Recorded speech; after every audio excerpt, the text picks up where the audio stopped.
Oi galera, tudo bom?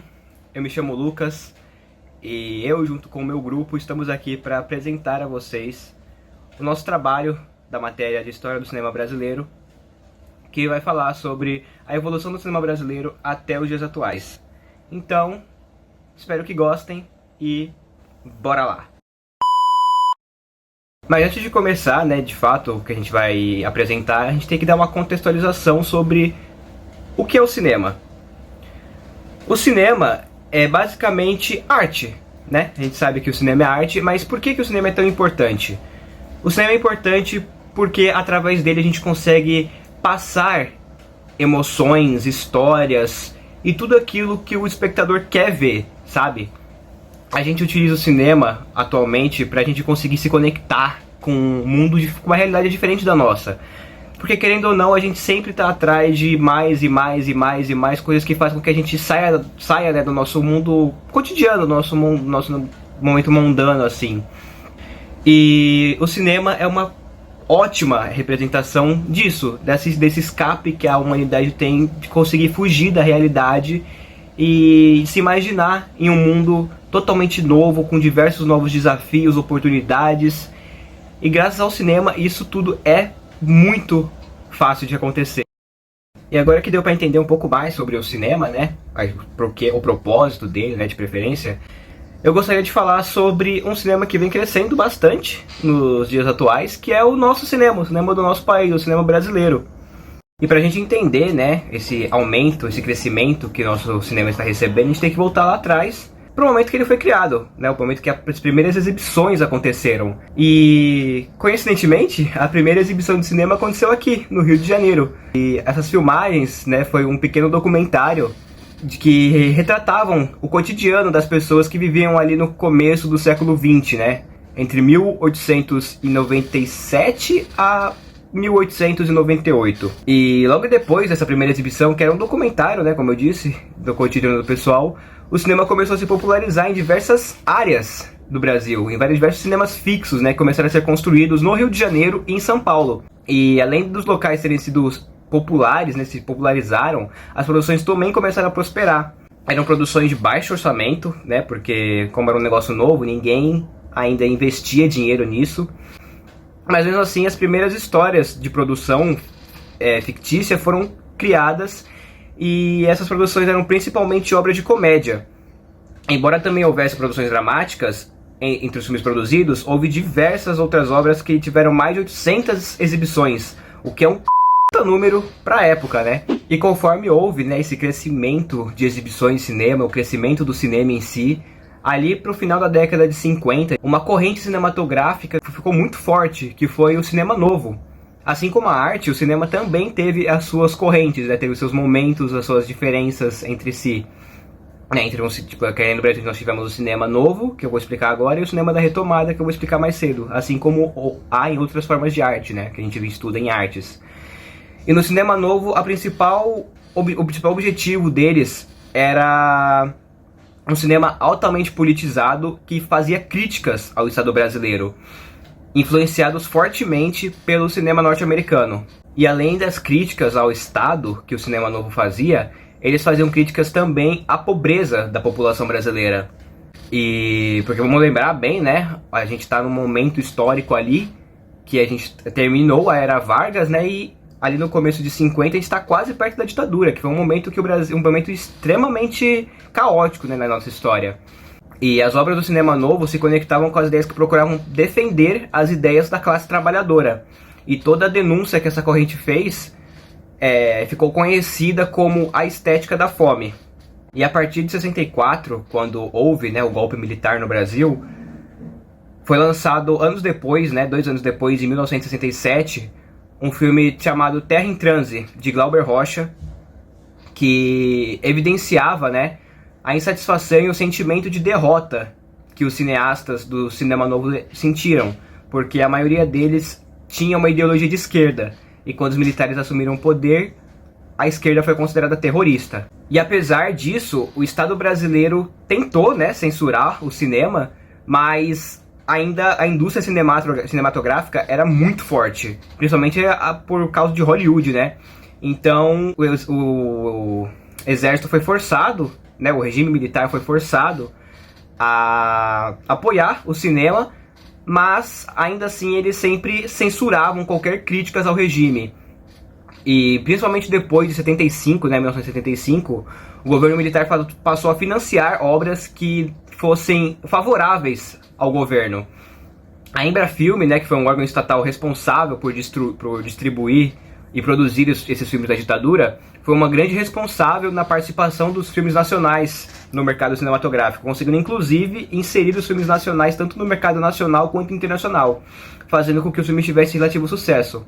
Mas claro, sempre filmes que idolatrassem, né, falassem bem sobre o regime brasileiro e não o contrário.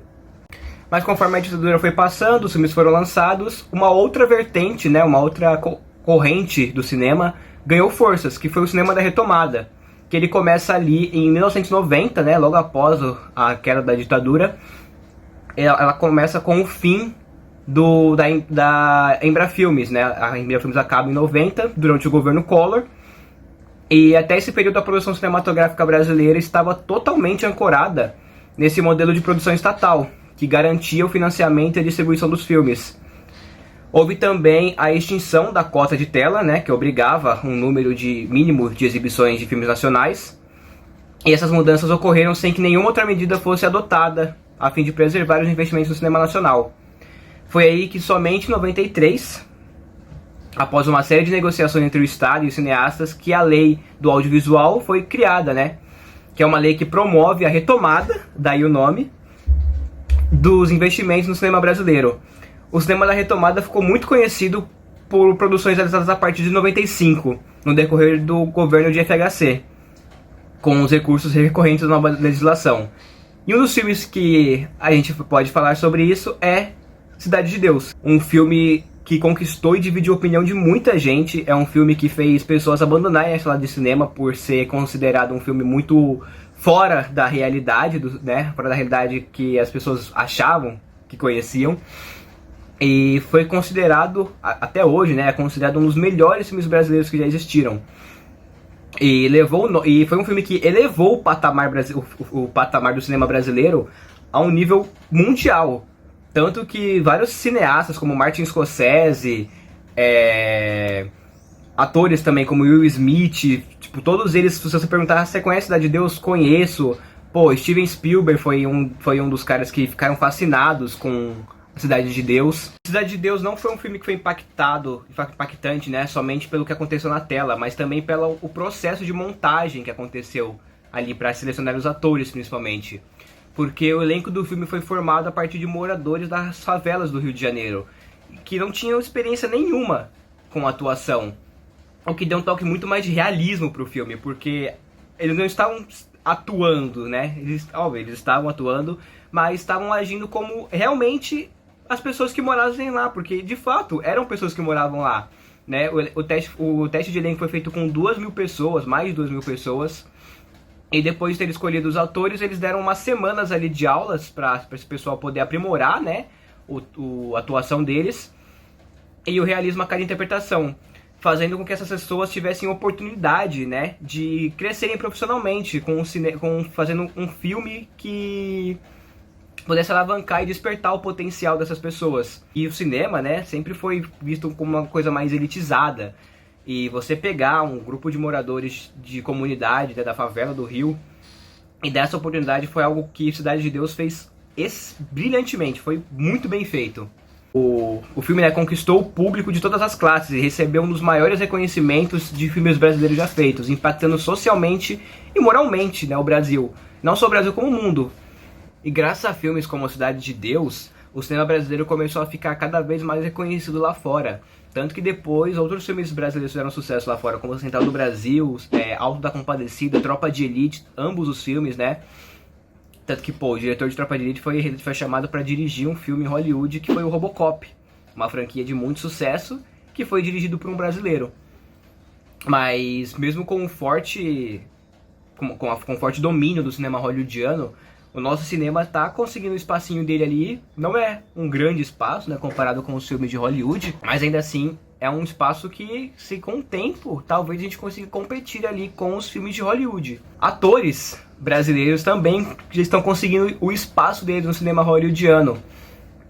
E essa busca, porque Hollywood sempre busca novos talentos vindo de diferentes partes do mundo para complementar o cinema deles e deixar uma coisa melhor e maior, né? E essa busca não visa apenas ampliar a representatividade na tela, mas também atrair estrelas já consagradas nos seus próprios países. Um exemplo disso é um filme recente agora, né, do Besouro Azul. Um filme da DC, da qual a coadjuvante ali é a Bruna Marquezine, uma atriz brasileira, que teve um papel extremamente importante. E também um pouco antes também da DC, a gente tem um exemplo ali da Alice Braga, que participou do filme Esquadrão Suicida 2. Apesar de não ser, né, uma das principais, ela teve ali a participação dela num filme que foi um grande sucesso. E também temos outros exemplos, como Rodrigo Santoro e Wagner Moura. Wagner Moura, que inclusive fez o Tropa de Elite, né, como Capitão Nascimento, e depois estava lá na série Narcos, fazendo o próprio Pablo Escobar. Com isso a gente chega ao fim desse vídeo. Espero que tenham gostado, né, espero que tenham aprendido também um pouco sobre a história do nosso próprio país, do nosso cinema, né, do nosso próprio país. E eu convido a vocês agora para discutir sobre o que vocês acharam, né, dessas curiosidades, dessa história que a gente trouxe aqui. E perguntar também como vocês acham que vai estar o cinema daqui a 10, 20, 30 anos. Acha que a gente vai ter uma maior visibilidade lá fora? Acha que a gente pode superar Hollywood? Acha que não podemos, a gente vai ficar sempre, vai ser um negócio que vai ser esquecido? Enfim, vamos debater, né, sobre isso. E espero que vocês tenham gostado. Foi muito divertido fazer esse vídeo. E é isso. Obrigado pela atenção de todos. Eu agradeço. E até mais. Um abraço.